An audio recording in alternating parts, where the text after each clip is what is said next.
Hi guys, what's up? It's your boy Crunch Time, and yesterday I received my first copy strike ever, man. That's crazy.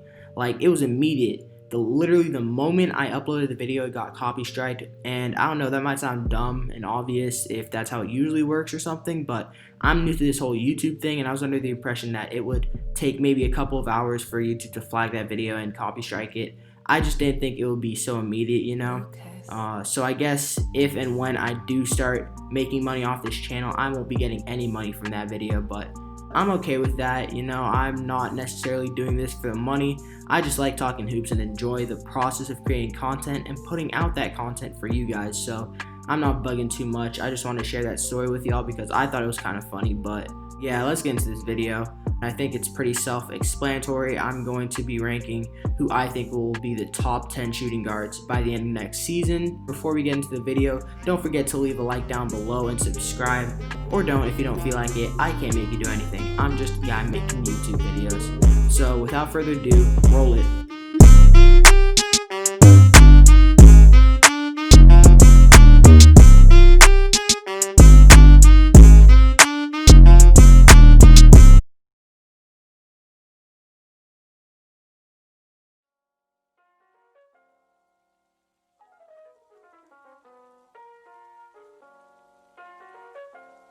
Alright, so like the last time I did one of these ranking videos, we'll start out this list by naming a few honorable mentions who just missed the cut.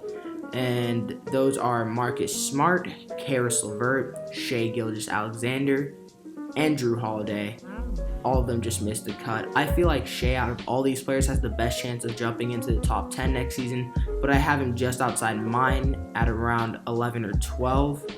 Then for LeVert, Smart, Buddy Hield, and Jrue, they're all also phenomenal players, and I think last season they might have been top 10 shooting guards in the league, but they all got bumped out by a few players who are returning from injury this season. Also, I didn't include players like Jimmy Butler and DeMar DeRozan because I classify them more as small forwards than shooting guards. And then Luka Doncic and D'Angelo Russell aren't on this list because I already ranked them with the point guards. If you want to see that video, there's an information bubble thingy card popping up on your screen right now. Go ahead and click that if you want to watch it. But maybe watch this video first. I don't know. Anyways, I think that's it. Let's get into number 10. And at number 10, I have Victor Oladipo. I had a pretty hard time ranking Oladipo, and I think when fully healthy, he might just be a top 5 shooting guard in the NBA, and he's one of the best two-way players in the league when healthy. However, I did have to factor in his injury and also the way he played this season coming off that injury where he wasn't looking too great, to be honest. Don't get me wrong, I still think he can be an impactful player in this league, but right now he's nowhere near what he looked like before he got injured. So as much as I would love to hope that next season he'll come back looking like his old self, I'm not too confident putting him any higher on this list. At number 9, I have Zach LaVine. I'm going to say this straight up. I think that Zach LaVine needs to get out of Chicago because I just feel like they're wasting his talents right now. I know you Bulls fans don't want to hear that, but it's the truth. LaVine is a phenomenal player who can put the ball in the basket at will, and it showed as last year he averaged 26 points, 4 assists, and 5 rebounds per game on phenomenal shooting splits. I didn't put him any higher because he's going to need to start winning games and show me that he's not just putting up empty stats. And to do that, I think that he needs to get out of Chicago ASAP.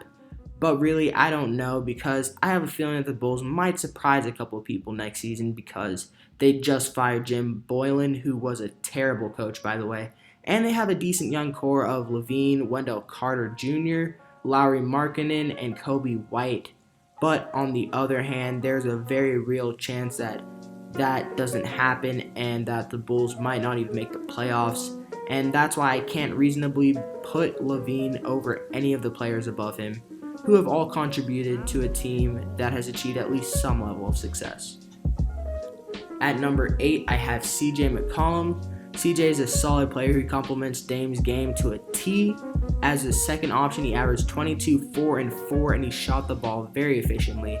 On top of this, he's shown that he doesn't fade away in the playoffs, as his playoff averages over the past couple of seasons have actually been an improvement over his regular season averages. He's also been as far as the Western Conference Finals. Granted, they did get swept by the Warriors, but I mean, come on now, it's the Warriors. Anyways, yeah, McCollum can score the ball with the best of them, and he's earned his place on this list. At number 7, I have Jaylen Brown. I'm very high on Jaylen Brown, and I think he still has a lot of potential that he hasn't tapped into yet, which is saying something because he's already so good. He averaged 20 points, 2 assists, and 6 rebounds per game during the regular season last year, and even improved a bit on those averages in the playoffs.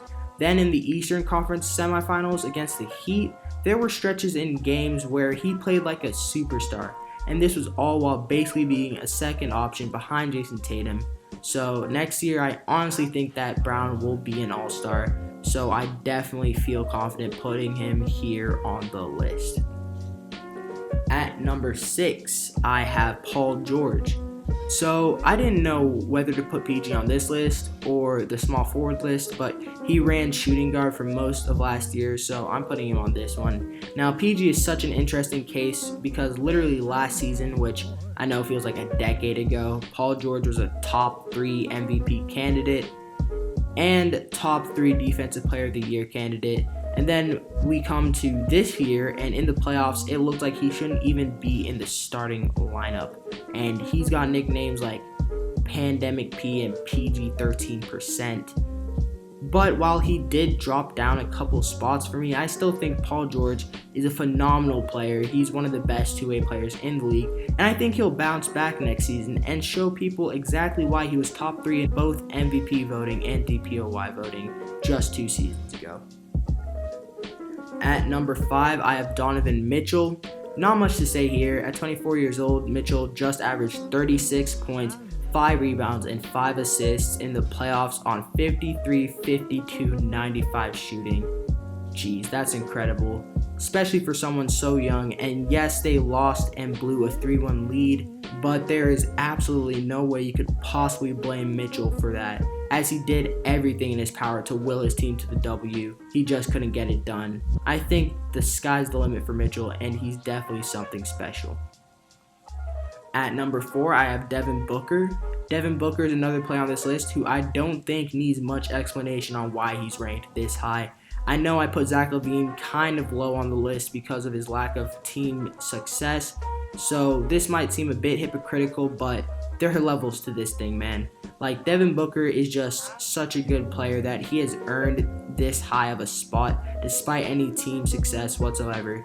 He's always been a dominant scorer, but his explosion in the bubble just served as a reminder of how bright the future is for this young star. He also led his team to an 8-0 record in the bubble. They still missed the playoffs, but I think the Phoenix Suns, led by Devin Booker, have an incredibly bright future. At number 3, I have Klay Thompson, and man, how quickly people forget.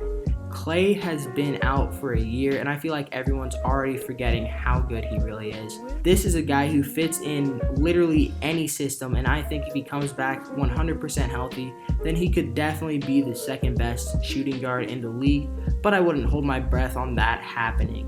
But even if he doesn't, I don't think he'll slow down too much because he doesn't really rely on his athleticism anyways. I do think his defense will suffer a bit, but even if he comes back as 85% of the defender that he was, he's still one of the best defending shooting guards in the league and the best two-way shooting guard in the league. At number 2, I have Bradley Beal. Bradley Beal is coming off a season where he averaged 30 points, 4 rebounds, and 6 assists while shooting the ball pretty well. And first of all, how is this man not an all-star, man? Get this guy on an all-star team ASAP. It's just so frustrating to me that he just keeps getting snubbed while maintaining this level of play year after year. So just get this man on an all-star team, man, because he deserves it. And while, yes, the Wizards weren't very good, it is in no way Bradley Beal's fault and has everything to do with the team built around him. I think that next year with John Wall coming back, Thomas Bryant getting better, and the Wizards having the number 9 overall pick, the Wizards might be able to make some buzz in the league and have a good shot at making the playoffs, and Beal will definitely play a huge part in that. And at number 1, can we get that drum roll, please? it's James Harden. I think I'll only do these anticlimactic finishes when it's pretty obvious who it is. I mean, was there really any doubt in your mind that the best shooting guard of the league is still James Harden? He averaged 34 points, 7 rebounds, and 8 assists and led his team to the playoffs. While I personally don't like his play style and I don't think that it will ever win a championship, I still have to recognize this man's greatness. He is one of the best offensive players of this generation and has an argument to be the best offensive player ever. And despite what the media would like you to believe, Harden is also a pretty good defender. Like I said, his effectiveness in the playoffs is pretty suspect, but he's still the best shooting guard in the league. And I don't think there's even really any argument to be made about that. Alright, so that's going to be it for the list. A quick recap. At number 10, I had Victor Oladipo. At number 9, I had Zach LaVine. At number 8, I had CJ McCollum. At number 7, I had Jaylen Brown. At number 6, I had Paul George. At number 5, I had Donovan Mitchell. At number 4, I had Devin Booker. At number 3, I had Klay Thompson. At number 2, I had Bradley Beal. And at number 1, I had James Harden. This list might be a little more controversial than my point guards one. I will say it was a lot harder to make than the point guards one, so I'm definitely interested in hearing your thoughts in the comments down below. Please keep it civil, and remember, this is who I think will have the best seasons next year, not who just had the better season. Other than that, if you enjoyed the vid, hit that like button and consider subbing, or don't if you don't feel like it. Other than that, that's it for the video. It's been your boy Crunch Time, and I'll see you next time. Peace.